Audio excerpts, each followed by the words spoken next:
그리고 요즘 아이들은 하나의 개념을 심한 경우에는 미적분을 중학교 때부터 풀어요. 그걸 한 5번, 6번을 돌리죠. 돌리는데 돌릴 때마다 잘 모르고 계속 넘어가죠. 따라가는 아이들도 있지만 수많은 아이들이 끝까지 모르면서 계속 따라가기만 해요. 그러다 보면 결국은 대학교에 갔을 때도 여전히 모르고 있고 문제풀이는 고등학교 문제풀이는 했으나 어떤 새로운 개념을 봤을 때 스스로 이해하고 그 다음에 그걸 다른 데 적용할 수 있는 그런 능력은 굉장히 떨어지죠. 대기자 TV. 안녕하세요. 교육대기자 TV 대기자 방종임입니다. 갈수록 기초과학의 인기가 떨어지는 요즘이죠. 그동안 우리가 놓쳤던 과학 이야기 오늘 나눠보도록 하겠습니다. 교육대기자TV 채널 구독자 여러분 반갑습니다. 고려대학교에서 강의와 연구를 하고 있는 이광열이라고 합니다. 반갑습니다. 이 부분부터 먼저 여쭤보려고 해요. 요즘에 갈수록 기초과학보다 의치한 약수, 메디컬 인기가 많다는 거 아마 체감하실 거예요.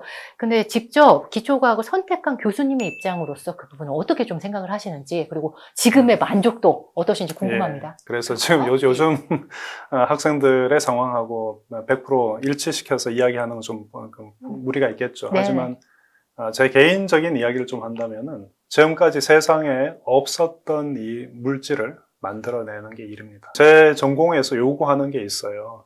남들이 생각했던 것, 그리고 남들이 갔던 길은 가지 마라. 그러니까 제가 가지고 있는 약간 이 독불장군, 그리고 좀 삐딱선을 타는 그런 성향과도 이제 맞닿아 있는 것이고, 그래서 만족도는 제가 다시 태어난다면 똑같은 일을 할 겁니다. 그것도 화학을요? 화학을 선택하시겠어요? 화학을 할 수도 있고, 뭐 다른 과목을 선택할 수는 있겠지만, 화학이라는 학문이 꽤 재밌는 것 같아요. 어떤 점에서 그럴까요? 요즘에 화학의 재미를 느끼지 못한 친구들이 너무 많거든요. 그 친구들한테 화학의 재미가 뭔지 좀 들려주세요. 요즘 학생들이 이제 공부 잘하는 학생들 보면 물리를, 과학 중에는 이제 물리를 선택을 많이 해요. 그 이유가 수학을 잘하는 친구들이 공부를 좀 잘하죠. 그러다 보니까 이제 물리는 또 문제를 많이 풀잖아요. 근데 화학은 왜 선택을 그러면 기피를 하느냐? 먼저 굉장히 많은 어떤 심볼들이 나와요. 화학에. 그리고 어떤 개념들이 이때까지 우리가 겪어보지 못했던 그런 개념들이 갑자기 막 폭탄이 투하되듯이 그렇게 아이들한테 던져지기 때문에 좀 익숙하지 않은 것들에 대한 거부감, 그런 것 때문에 화학을 학생들이 많이 기피하는 것 같은데, 특히 우리가 뭐를 이해를 할 때 손으로 만져보고 경험해 본 것들은 잘 이해를 하죠. 잘 알고. 우리 아이들은 어릴 때부터 문제를 많이 풀고 그리고 단어를 많이 외우고 그런 일만 많이 했기 때문에 이런 실질적인 어떤 물질에 대한 경험이 너무 부족해요. 화학을 체감하기는 너무 어려운 것 같아요. 어렵습니다. 제가 하나 예를 들자면은 초등학교 내지는 유치원 아이가 엄마 설거지 하는 거 도와줄게 라고 했을 때, 물론 어떤 어머니들은 이제 그걸 좋아하시겠지만 많은 어머니들이 그 시간이 있으면 나 가서 문제도 풀고 영어 단어도 외워 이런 식으로 하실 거예요. 근데 실제는 그 아이들이 직접 경험해 볼 그런 경험을 박탈시키는 박탈하는 그런 굉장히 아이 교육에 안 좋은 그런 일을 하고 계신 거죠. 설거지조차요? 설거지가 실제는 화학이거든요. 아, 그래요? 설명 좀 해주세요. 어떤 면에서 설거지가 화학일까요? 설거지를 하려면 먼저 주방 세제를 쓰잖아요. 필요하죠. 주방 세제는 이제 계면 활성제라는 걸 사용하거든요.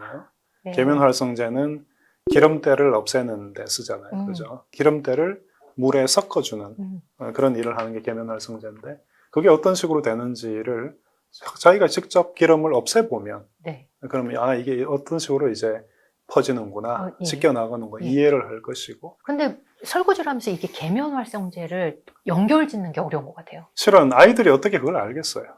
근데 실제 집에는 굉장히 좋은 선생님들이 있잖아요. 부모가 선생님이 되면 되는 거죠. 부모님들은 아이들 책은 이해할 정도의 어떤 집이든 간에 그 정도의 어떤 지적 능력이나 경험은 가지고 있으니까 본인이 이제 직접 경험해 보면서 아이 먼저 그러면서 아이들을 조용히 이제 유도를 하는 거죠. 하지만 아이들한테는 이건 화학식이 어떻고 뭐 이런 식으로 하면 절대 아이들은 안 따라가겠죠. 하지만 재밌는 놀이로 간다면, 예를 들어서 비누방울 만드는 거 있죠. 부는 비누방울. 이 비누방울을 크게 만드는 방법을 한번 생각해 볼 수가 있죠. 어떻게 하시면 될 것 같아요? 죄송합니다. 더 바람을 불면 되지 않을까요? 바람 불면은 근데 비누 방울을 만들 때 예. 뭐가 비밀의 그 요소가 있어요? 요소를 넣을 수가 있어요. 뭘까요? 바로 설탕이에요.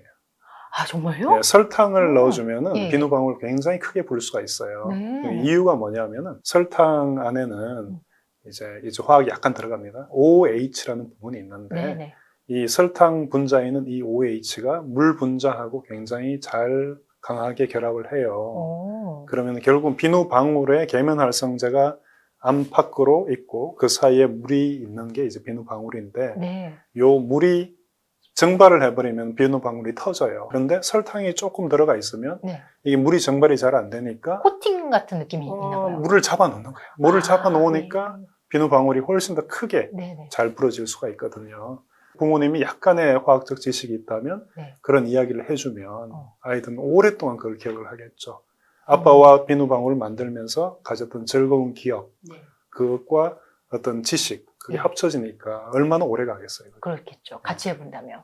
교수님은 어떠셨어요? 교수님 어렸을 때 화학의 재미를 어떻게 빠지시게 되신 계기가 있으실까요? 제가 이제 울릉도에서 태어났어요. 울릉도요? 네, 울릉도에서 태어나서 5학년이 될 때까지 울릉도에 살았는데 네.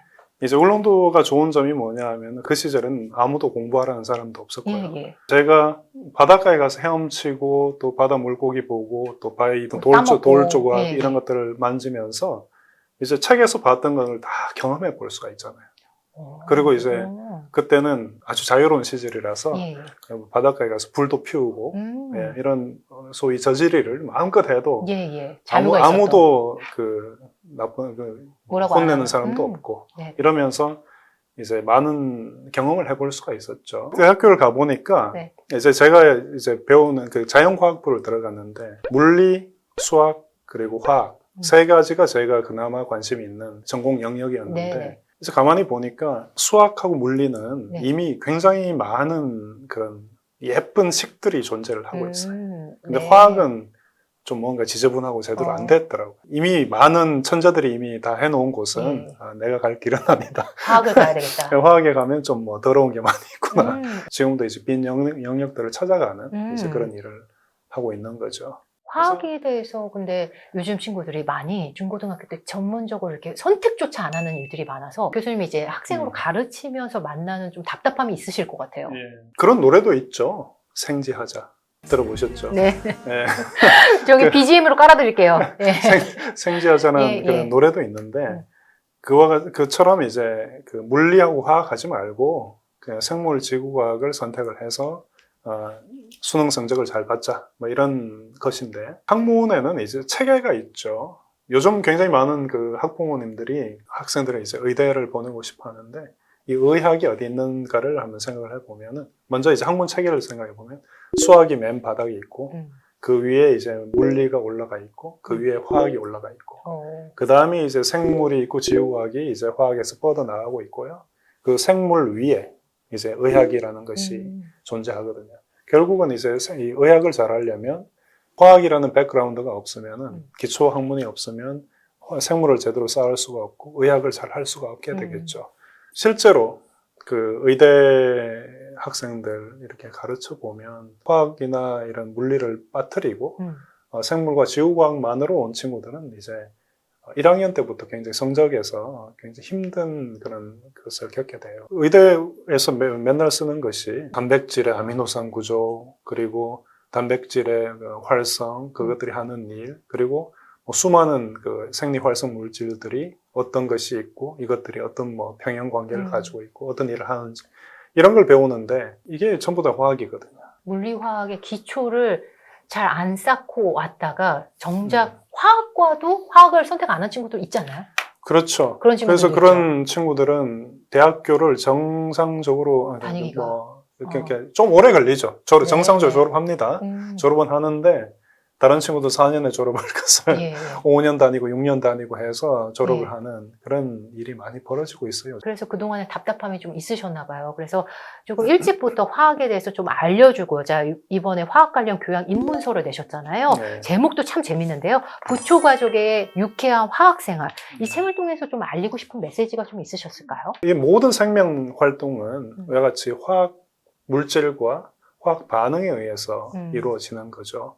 그러니까 우리의 어떤 뭐 건강이라든지 어떤 정신 상태 이런 것들은 이런 물질에 의해 굉장히 영향을 많이 받거든요. 그래서 우리를 스스로를 이해를 하려면 화학이라는 것을 알면 좋겠다. 네. 제가 이제 네이버 그 채널을 운영을 해요. 네, 저도 보고 있습니다. 하면서 이제 소통을 해보니까 굉장히 이상한 행동들을 많이 하세요. 뭐 예를 들어서 락스에다가 뭐 식초를 섞어서 청소를 한다든지.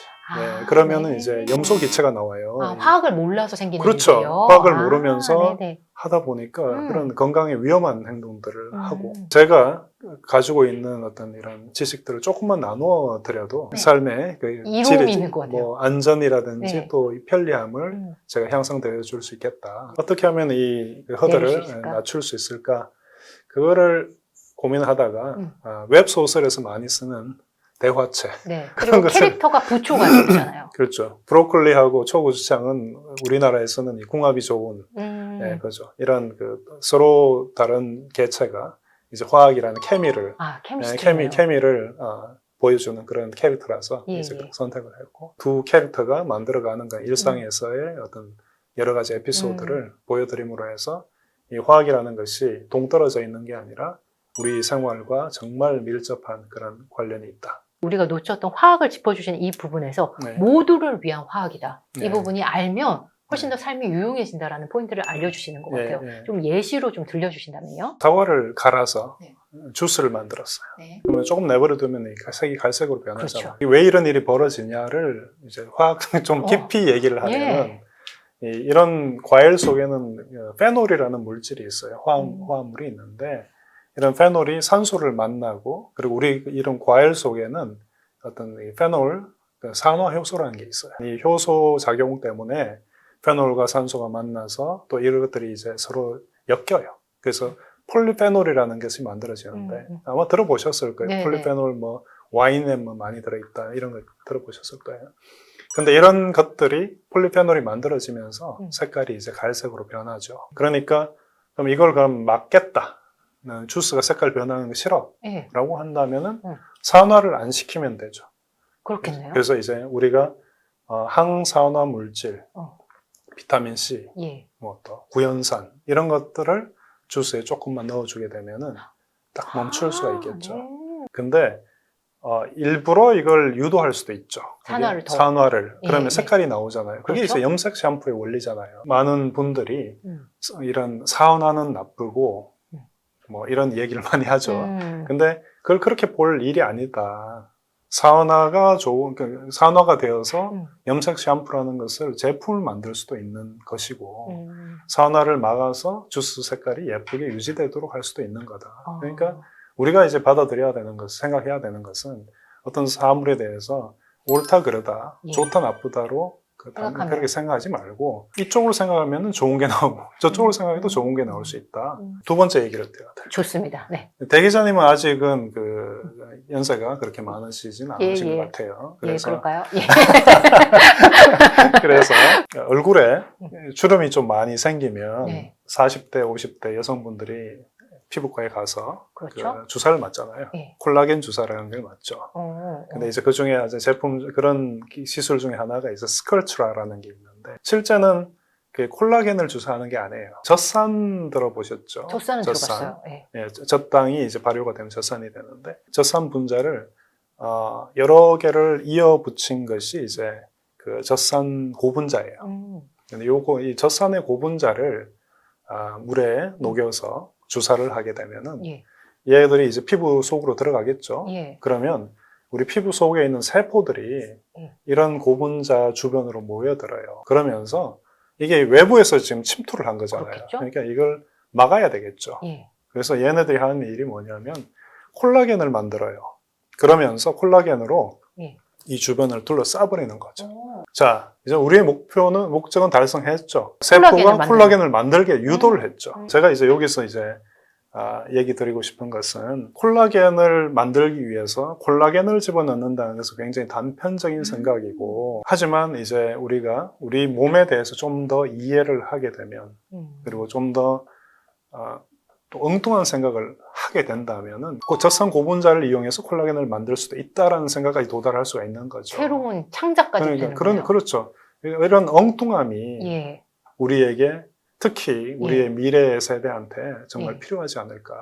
좀 전에 두 번째 우리가 얻을 수 있는, 이 책을 통해서 얻을 수 있는 네. 효과로 엉뚱함, 창의성을 얘기를 해주시는 것 같은데요. 제가 생각했을 때 요즘 친구들한테 가장 부족한 부분이 이거가 아닐까 싶어요. 저희 같은 경우는 부모님들이 한 번도 예. 저보고 공부하라고 한 적이 없어요. 네네. 그리고 집에 불 낼 뻔한 그때는 이제 얻어맞긴 맞지만은 어지간한 그런 어떤 밖에 나가서 뭘 만들고 집을 어지르고 하는 거에 대해서 나중에 치우게는 하죠. 하지만 그 과정 자체를 한 번도 방해를 하거나 막은 적이 없어요. 그러면서 책임감은 나중에 배우죠. 청소를 안 하면 얻어맞으니까.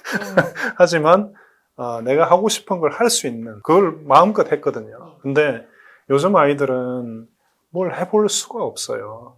그러니까 집도 어지르면 안 되고요. 뭔가 이제 하려고 하면은 부모님들은 이제 애들이 영어 단어 몇 개 더 잘 외우면 더 잘하는 줄 알고, 그리고 심지어 글 쓰는 것도 글 조금 써놓으면은 이제 평가하시잖아요. 글을 애들이 써놓으면 절대 평가하면 안 되거든요. 그거. 애들은 평가받는 순간 글 안 써요. 그럼 놔둬야 될까요? 내버려둬야죠. 네. 책을 다 쓸 때까지. 예. 그리고 자기가 이제 이 책에 대해서 어떻게 생각하느냐 했을 때 그때 평가해 주는 거지. 애들을 믿고 자라는 그 성장, 얘가 잘 클 거다라고 이제 믿고 지켜보는 게 필요한데 이제 그런 기회들이 애들이 박탈을 당하니까 결국은 애들이 움츠러드는 거죠. 그것도 이제 한 가지가 있고요. 초등학교부터 이제 받아쓰기 하죠. 네. 그 다음에 수학 문제 풀죠. 예. 근데 그런 문제들이 보면은 답이 하나로 딱 정해져 있어요. 이유에 대해서 묻지 않아요. 같은 부모로서 좀 안타까운 점이 있는데, 만약에 또 이런 생각을 하시는 부모님이 있으신 것 같아요. 좀 전에 제가 수능, 과탐, 화학 문제를 교수님께 좀 말씀을 드렸는데, 여기서 보시면 수능, 과탐 같은 경우에는 화학, 뭐 다른 과목도 마찬가지지만 이렇게 정답이 하나로 이유를 묻지 않잖아요. 그렇기 때문에 수능을 잘 보기 위해서, 우리나라의 입시 체제를 잘 보기 위해서 이 과정이 초등 때부터 필요한 거 아니냐, 이렇게 만약에 교수님께 질문을 드린다면 어떻게 대답하실 수 있을까요? 제가 이제 이게 바뀔 수 없다면, 그럼에도 불구하고 저는 어릴 때 아이들이 변화할 수 있을 시기, 그러니까 엄마 아빠 말을 그래도 듣는 나이, 초등이 있네요. 초등 저학년 그리고 유치원 이럴 때 아이들한테 독립적으로 생각하고 책임을 지게 하는 그런 일들을 좀 많이 시켜볼 수 있으면 좋겠어요. 그게 설사 그런 아이들이 그것 때문에 다른 친구들보다 뭐 문제 몇 문제 더 틀리고 그렇게 하더라도 결국은 길게 보면, 인생에서 길게 보면은 그렇게 컸던 친구들이 나중에 더 크게 성공할 수 있다고 저는 생각해요. 설령 대학교를 뭐 요즘 우리가 얘기하는 그런 그 등급에 의해서 정해진 그런 대학에서 약간 밀리더라도 길게 본다면은 얼마든지 뒤집을 수 있고 또 앞으로 나갈 수 있다고 생각하거든요. 여기 있는 문제들에 국한시켜서 얘기한다고 하더라도 그러면 여기에서 뭐 여기 문제를 보니까 핫팩이네요.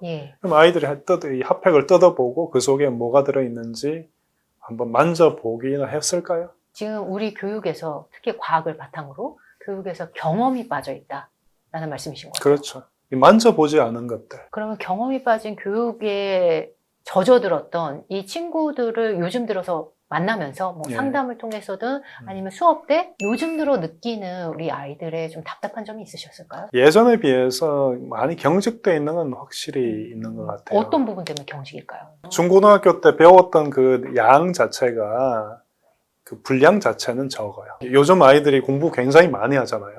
근데 그 범위가 좁아요. 그렇죠. 맞아요. 그러다 보니까 꼬아놓은 문제들, 비틀어 놓은 문제들을 많이 풉니다. 그런데 그러다 보니까 뭐 수학 같은 경우에 뭐 행렬이라든지 이런 그 뭐 도형이나 이런 것들에 대해, 기하 이런 것들에 대해서 접해볼 기회가 많이 박탈되죠. 기하는 아예 빠졌죠. 안 하죠. 근데 이제 대학교 가면은 그게 당장 필요하거든요. 자, 이제 문제는 뭐냐면은 그런 것들을 안 하고 대학을 가게 되면은 이제 완전히 새로운 개념이잖아요. 안 배웠으니까. 안 배웠으니까. 그걸 이제 이해하고 따라가기가 대학교 과정은 선생님도 잘 아시지만은 대학교 과정은 짧은 한 학기에 막 책 한 권씩 나가잖아요. 그렇죠. 이제 그럴 때 그걸 따라갈 수가 없어요. 그리고 요즘 아이들은 하나의 개념을 뭐 심한 경우에는 중학교 때부터 배워가지고 그걸 뭐 수학에 뭐 예를 들어서 미적분을 중학교 때부터 풀어요. 예. 그걸 한 5번, 6번을 돌리죠. 돌리는데 돌릴 때마다 잘 모르고 계속 넘어가죠. 예. 물론 그 중에 똑똑한 아이들이 있죠. 따라가는 아이들도 있지만 수많은 아이들이 끝까지 모르면서 계속 따라가기만 해요. 그러다 보면 결국은 대학교에 갔을 때도 여전히 모르고 있고 문제풀이는 고등학교 문제풀이는 했으나 어떤 새로운 개념을 봤을 때 스스로 이해하고 그 다음에 그걸 다른 데 적용할 수 있는 그런 능력은 굉장히 떨어지죠. 교수님이 체감하실 정도인가요?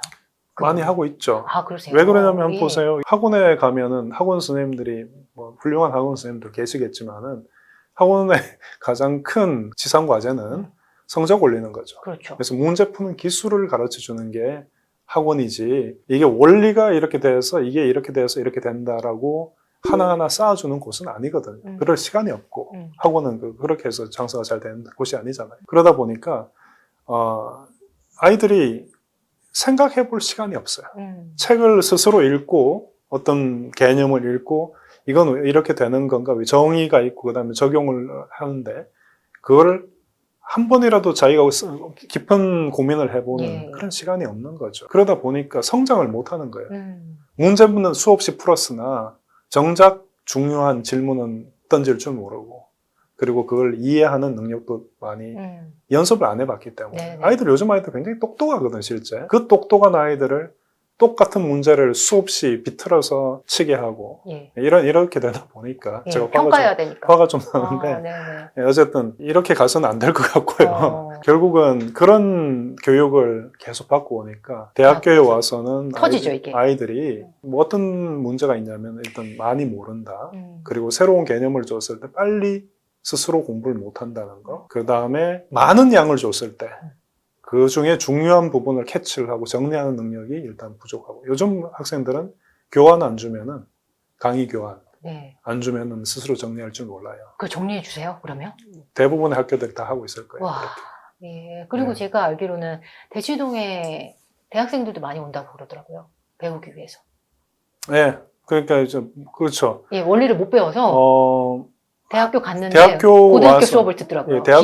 그런 경우도 있고 대학교에서 다른 대학생한테 또는 선배한테 과외를 또 하고 그러니까 이제 과외 인생이 계속 이어지는 거죠. 또 한 가지 요즘에 또 나타난 또 현상이 있는데 이 부분 여쭤보면 답답해 하실 것 같은데 사탐론 들어보셨어요, 교수님? 사탐론. 뭐 조금 들어보긴 했습니다. 요즘에 과학이 어렵다고 하니까 공대에 들어가야 됨에도 불구하고 사탐으로 바꾸는 친구들이 많아졌더라고요. 자기가 이제 이공계에서 성공하기로 마음을 먹었다면 최소한 이공계를 쌓아가는 그런 기초 학문 정도는 그 체계를 알고 준비를 해놔야 나중에 자기가 하는 그 전공에서 자기가 선택하는 진로에서 성공할 가능성이 조금 생기겠죠. 지금 당장 대학교 1학년 때부터 그 차이가 나기 시작을 하거든요.